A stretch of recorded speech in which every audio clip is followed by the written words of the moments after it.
हमें यह बोध हो जाए कि हम क्या कर रहे हैं, किस लिए कर रहे हैं, हम प्राप्त क्या करना चाहते हैं, जीवन का लक्ष्य क्या है। यूरोप में इंस्टीट्यूशन ऑफ मैरिज नहीं था। ये जो शादी का जो इंस्टीट्यूशन है ये नहीं था। वहां की कल्पना ये थी कि एक पुरुष और एक महिला के बीच में उच्चतम सुख प्राप्त करने के लिए उनका मेल होता है। उनकी फिलॉसफी कहती थी कि एक आदमी और औरत के बीच में परम सुख प्राप्ति के लिए यह मिलन होता है, उसमें होने वाली, उत्पन्न होने वाली कोई भी बच्चा या बच्ची उस सुख को कम करती है। यह उनकी कल्पना थी। इसलिए उस मिलन से जिस बच्चे की उत्पत्ति हुई है वो बच्चा क्या करेगा, कहां जाएगा। तो यूरोप में इसके ऊपर यह तय किया गया कि ऐसा ही जैसा ये बड़ा सा हॉल है, इस हॉल में के बाहर एक टोकरी रखी होगी। वो जो संतान पैदा परम सुख प्राप्ति में हो गई है, उस औलाद को उस डलिया में उस कमरे के बाहर छोड़ जाते थे। और स्टेट यानी राज्य सरकार का काम यह होता था कि उस बच्चे को पाले। तो ये जो कमरा है इसमें एक आदमी बिना शादी के पिता है और एक औरत बिना शादी के मां है, जिसे आप मदर और फादर कहते हैं। सरकार उनको पैसा देगी और ये लावारिस बच्चे वहां पलेंगे। उस जगह को अंग्रेजी में कॉन्वेंट कहते हैं।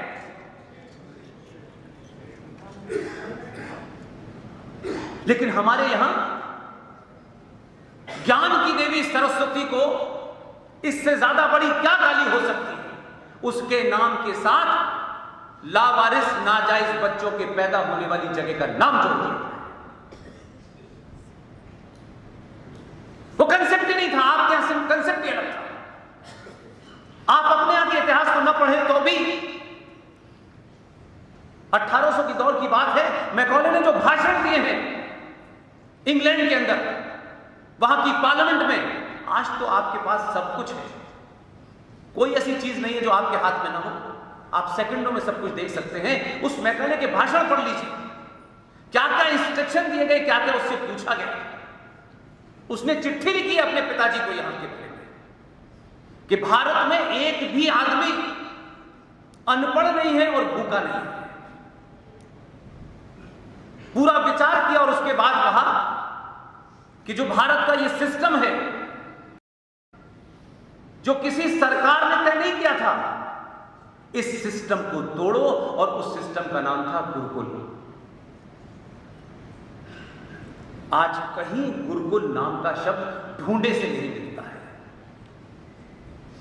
जिस सभ्यता में आचार्य चाणक्य पैदा होता हो, वहां आज कौन पैदा हो रहा है, मुझे शर्म आती कहते हैं। लिहाजा आप जब बदलना शुरू करते हैं, अपने घर के कैलेंडर पे आजकल पहने हुए सफेद वाली गुलाब का फूल लगाए एक आदमी की तस्वीर हटा देते हैं, तो यकीन मानिए, पूरी ईमानदारी के साथ कह रहा हूं, ये किसी व्यक्ति विशेष के ऊपर टिप्पणी नहीं है। ये एक सोच है, ये एक विचार है जिसको खत्म करने की बात है। हर आदमी में बहुत खूबियां होती हैं और हर आदमी में कोई खूबी नहीं होती, ये भी नहीं मानता मैं। लेकिन जिसकी किसी खूबी से राष्ट्र तबाह हो गया हो, उसमें हजार भी खूबी हो, बेकार है।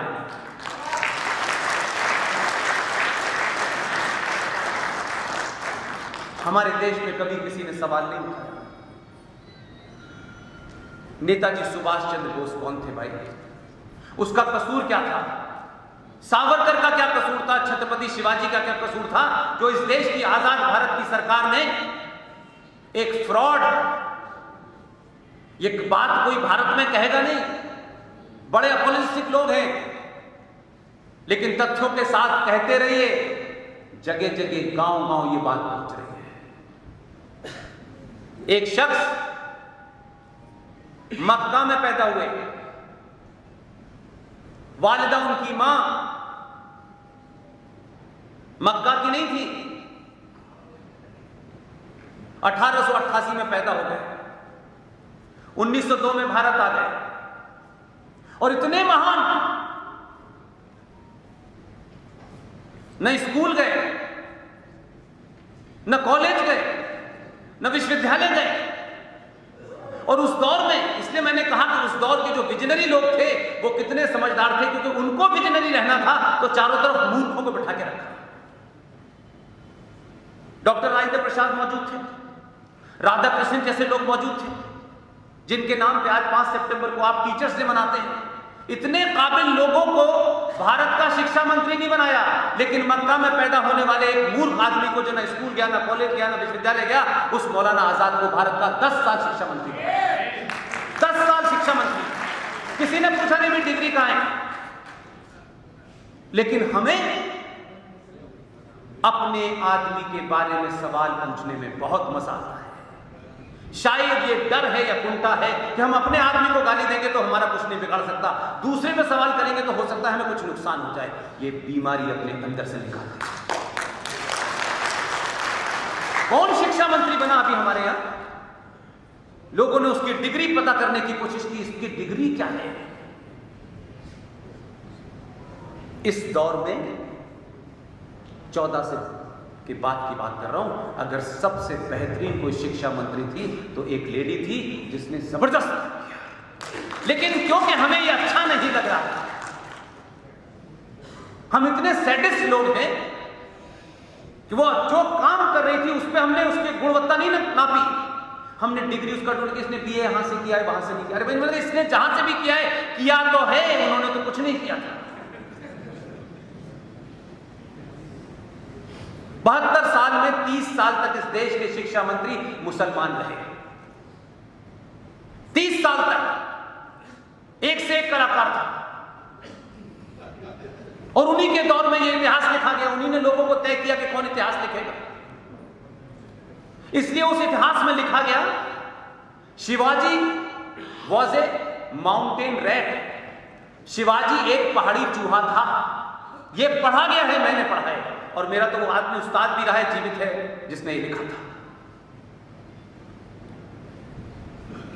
आपको ऐतिहासिक तौर पे ऐसा बौना बनाया गया है कि आपको जगने में सालों लग जाए। आपके अपने ही सरोकारों को आपके खिलाफ खड़ा कर दिया गया है, उनके प्रति हीन भावना भर दी गई है। इसलिए आपकी पहली सफलता थी कि आपने सामूहिक तौर पर यादव, बनिया, ठाकुर होकर वोट नहीं दिया। पहली बार भारत के इतिहास में आपने हिंदू, और उसका फर्क देखिए, ऐसा भी नहीं है कि आपने ऐसा करा और 200 साल के बाद पता चला आपने। आपकी सामूहिक शक्ति का कारण है कि सत्ता पे बैठने वाले लोगों को बार बार ये पता है कि हम सड़क बनाने नहीं आए हैं,